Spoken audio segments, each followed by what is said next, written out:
You know what you want, but the entire world insists it's madness. And now, do you surrender or stand your ground? Imagine the scene. You're there, alone in a room filled with people who look at you as if you're the problem. Everyone disagrees. Everyone thinks you've lost your way. And you feel that tightness in your chest, that whispering voice. Are they right? Am I the only one who's crazy here? This moment exists in every man's life who chooses to stop following the herd. It's in that very second that you discover who you truly are. Sartre would say, freedom doesn't begin when the world supports you, but when you no longer need its approval. Here you'll understand why choosing with authenticity, even when everything screams no, is the only way to build self-respect. Because making the right choice isn't about pleasing others. It's about integrity. And integrity, my friend, doesn't ask for permission. If this has ever happened to you, comment below. Tell me in the comments if you've experienced something like this. Reach out if this scene sounds familiar. Let's start with the raw truth. You're afraid of being wrong all alone. When everyone disagrees with you, the internal collapse begins. Am I the problem? This fear isn't accidental. Society shapes, pressures, and makes you doubt your own clarity from childhood. They taught you that consensus is truth, that the majority is always right. That questioning the group is a sign of arrogance or madness. The result? You constantly check if your decisions pass the test of collective approval. Before making any major choice, you already hear the voices. What will they think? How will they react? What if I'm wrong? What if they reject me? This constant need for external validation turns your choices into theater. You no longer decide based on what you believe. You decide based on what will cause the least resistance. The problem is, this social survival strategy completely disconnects you from who you really are. You become an actor playing a role you didn't even choose. And worst of all, over time, you forget what your original version was. You start to believe that your true opinions are the ones approved by the group. This isn't life. It's permanent pretension. But the trap runs even deeper. When you repeatedly give in to external pressures, your brain registers this as weakness. You lose confidence in your own judgment, and then you get caught in a cycle. The more you doubt yourself, the more you seek approval. The more you seek approval, the further you drift from your convictions. It's a vicious cycle that makes you a hostage to others' opinions. Sartre had a term for this: mauvaise foi, bad faith. You lie to yourself in exchange for social comfort. You pretend that your choices are free when in reality they are dictated by the fear of rejection. For Sartre, human beings are condemned to freedom. This means that, whether you like it or not, you are always making choices. Even when you decide not to choose, you have already made a decision to shift responsibility onto others. Existential freedom is not about doing whatever you want without consequences. It's about taking full responsibility for your decisions, even when they go against the current.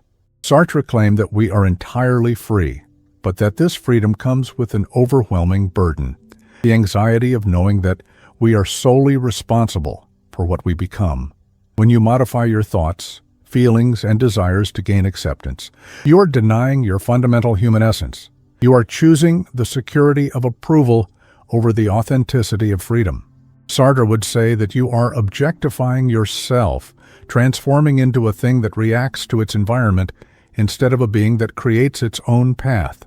Society wants you to believe that consensus is truth, that if everyone thinks differently than you must be wrong. But Sartre challenged that. What if the majority is actually living in bad faith? And what if consensus is just a collective agreement to avoid personal responsibility? Choosing truthfully requires you to face this unsettling possibility, that you might be right even when you are alone. For Sartre, authenticity is not a luxury, it is an existential obligation. You cannot outsource your fundamental decisions and then complain that your life lacks meaning. Meaning precisely comes from taking ownership of your choices, especially the hardest ones, especially those that no one understands. I knew a guy who wanted to leave his corporate job to become a writer. He had talent, stories to tell, a visceral need to create. But his entire family opposed him. His parents said it was irresponsible. His girlfriend threatened to break up if he did something reckless. His friends mocked him, called it a midlife crisis prematurely, and he caved. He returned to the routine, to spreadsheets, to pointless meetings. But something inside him died that day. It wasn't just the dream that perished. It all began with confidence in one's own ability to choose. He started questioning everything. Did I truly want to write, or was it just a fantasy? Are they right, and I am naive? Am I too weak for real life? 10 years later, he was completely lost. He no longer knew what he wanted. He had outsourced so many decisions that he lost connection with his own desires. He lived on autopilot, doing what was expected, being what was accepted. On the surface, he appeared to be a successful man. Inside, he was a ghost of himself. The cruelest part? He began to resent those who influenced him. He blamed his family, his girlfriend, his friends. But resentment was merely a way to avoid the most painful truth.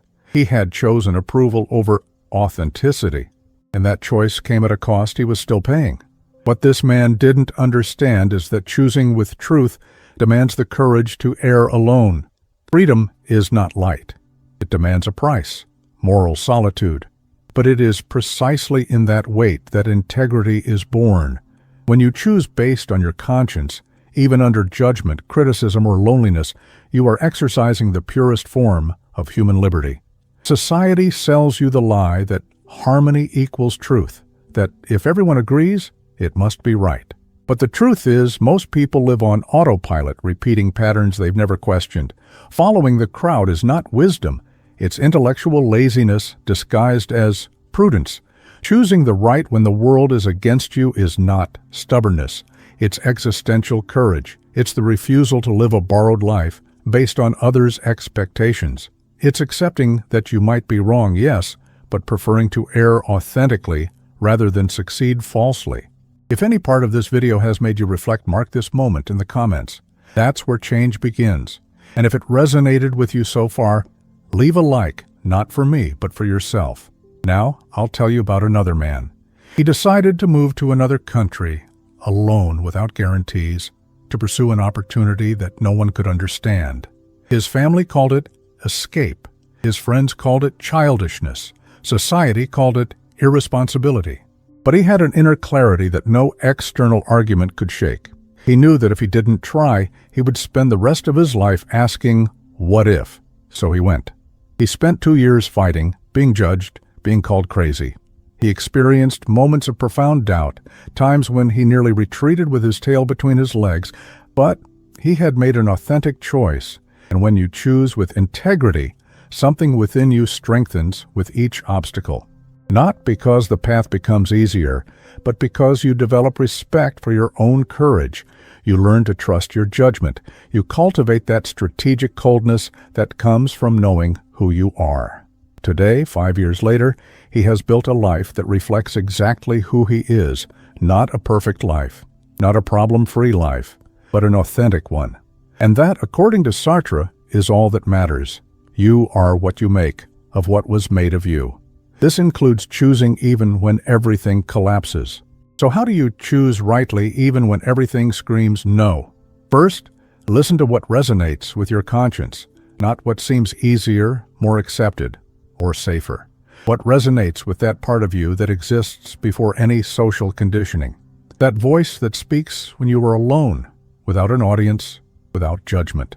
Second, ignore the noise of the crowd. The opinion of the majority is not a moral compass. It's merely statistical. Mediocre people give mediocre advice.